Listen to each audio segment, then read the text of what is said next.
We are indebted tonight to his presence, a wonderful Jesuit priest, obviously a prolific author already, and he isn't even yet 50 years of age. And he's the editor of the Culture Sense of America magazine. Many of us are great subscribers to that wonderful national Jesuit magazine over the years. He graduated from Pennsylvania's Wharton School of Business in 1982, where he received his bachelor's degree in finance. And as you know, if you've read, I especially like your book, My Life with the Saints, if you've read that particular book, you know after 6 exhausting, wrenching, and unfulfilling years, that's not here in the type program, I'm just showing I read the book.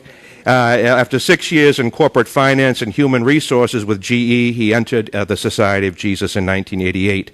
During his novitiate, he worked in a hospice for the sick and dying with the Missionaries of Charity in Kingston, Jamaica, and also in the wonderful Jesuit school system now known as Nativity Prep, in this case in New York City.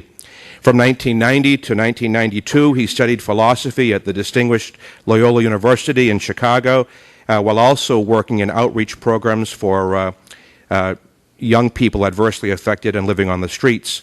His Regency program involved working for a 2-year period in a Jesuit-sponsored refugee service work in Nairobi, Kenya, where he helped some East African refugees start small businesses and began his cooperation and work at America Magazine. In 1995, he began his theology studies in the likewise distinguished Western Jesuit School of Theology, now located at Boston College, where he received a double degree at the master's level in divinity and also in theology. He's very, very smart.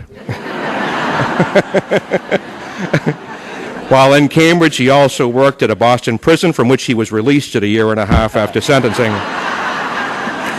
And he was ordained to the priesthood of Jesus Christ as we celebrate the end of the year for the priests in June of 1999. He has received honorary doctorates and just last November completed what is in the society a very long period of formation, his final vows as a Jesuit. As we know, that's why so many of us are here tonight, he's the author of many, many books. His best-selling memoir, My Life with the Saints, received numerous awards and has to date sold over 100,000 copies. I think from the looks of it tonight, there's at least 2,000 of the 100,000 books sold here. Another one of his works is available tonight, The Jesuit Guide to Almost Everything.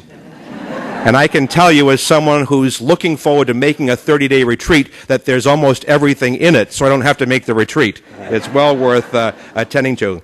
And as all of us have come to appreciate, from NPR to PBS, he's a commentator ad rem, just about almost everything and anything. And I'm hoping myself he's got a little chance to tell us tonight how many versions of makeup he needed for Comedy Central's The Colbert Report. You did very, very well with that painful 6 minutes, but would you give him a nice warm welcome?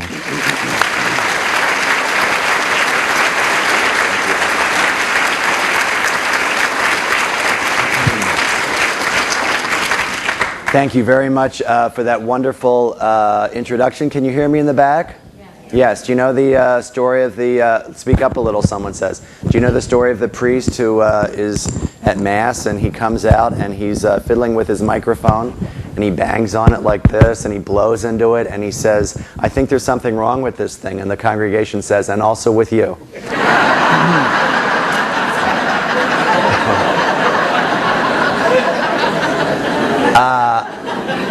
I ask your forbearance tonight. I have a little bit of laryngitis, so we'll just pray that I make it through the hour. I'm sure I will, thanks to all the saints' prayers. Thank you very much for that kind introduction. Thank you to the pastors of the 3 parishes and to the pastoral teams for inviting me here. I am so happy to be here. I have to say, I am a proud New England province Jesuit. I was born in Philadelphia, but I'm based in the New England province. My classmate, Father Bill Campbell, who teaches at Portland's Chevreuse School, is actually from Sandwich. And one of the recent entries into the Jesuits in our province is from Mashpee. And we used to do our little vacations down here in Harwich and Chatham. So I really feel like I'm coming back home. I was just up here for our province ordinations. We ordained a fellow, you might know them, Charlie Gallagher, and George Collins, both New Englanders. So it's wonderful to be here, and I'm very happy to have brought the sun back to New England.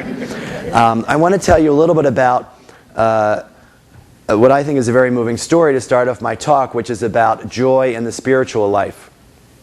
And it's a story about a barber, and it took place not too far from here, actually in Sandwich, and I find it very moving, and I think you probably will as well. So he's in his barbershop in Sandwich, and a man comes in to the barbershop wearing a long brown robe and a hood, wearing a pair of sandals. And the man sits down, and the barber says, "Excuse me, why are you dressed like that?" And the man says to the barber, "Well, I'm a Franciscan friar, and I'm here to start a soup kitchen in town." And the barber says, "You know, I love the Franciscans. You do so much work for the poor and for peace and for the environment that this haircut is free." And the Franciscan says, "No." He says, "You know, we take a vow of poverty, but I do have enough money to give you something for a haircut." And the barber says, "No, I insist. This haircut is free." So the Franciscan thanks him, gives him a blessing, and he's on his way. And the next day, the barber comes to his door, and on his doorstep there's a surprise waiting for him.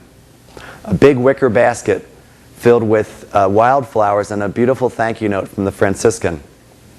So the next day, the barber comes, and on his doorstep is a guy waiting for him in a long white robe. So you've obviously heard this from the barber from Sandwich. A black scapular, a leather belt, and his hair is very short. And he sits down in the chair, and the barber says, "Excuse me, why are you dressed like that?" And the fellow says, "I'm a Trappist monk. I'm from Spencer."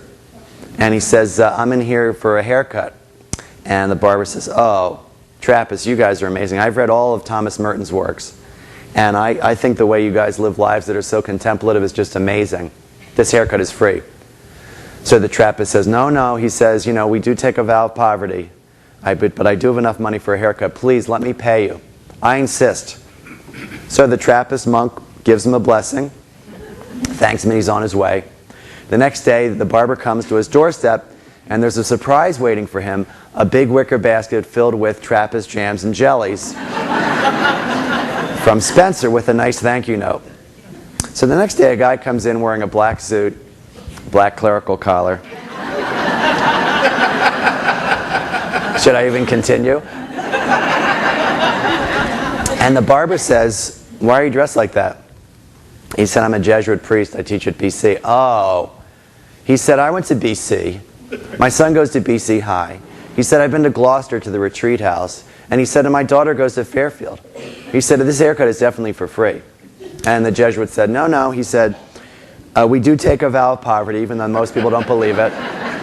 And I do have enough money for a haircut. Please let me pay you." The barber says, "No, Father, I insist." So the Jesuit thanks him, gives him a blessing, and is on his way. The next day, the barber comes to his shop, and on his doorstep, there's a beautiful surprise waiting for him. 10 more Jesuits.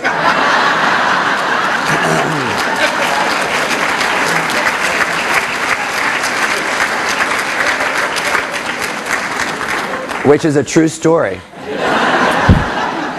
Now, imagine if I told you a second joke or a third joke or a fourth joke. You might start to wonder whether or not so many jokes were appropriate, right, in a religious setting, right, for a big lecture series like this. But actually, those stories really are the point of my talk, which is that joy, humor, and laughter are underappreciated values in the spiritual life and are desperately needed not only in our own personal spiritual lives, but in the life of the Catholic Church. Joy has a disreputable reputation in the Church. And that's a tragedy because it has a distinguished history among the saints and the great spiritual masters as an essential element for spiritual health. Anyone truly in touch with God is joyful. Think of people you know in your lives who are truly holy. Are they not joyful people?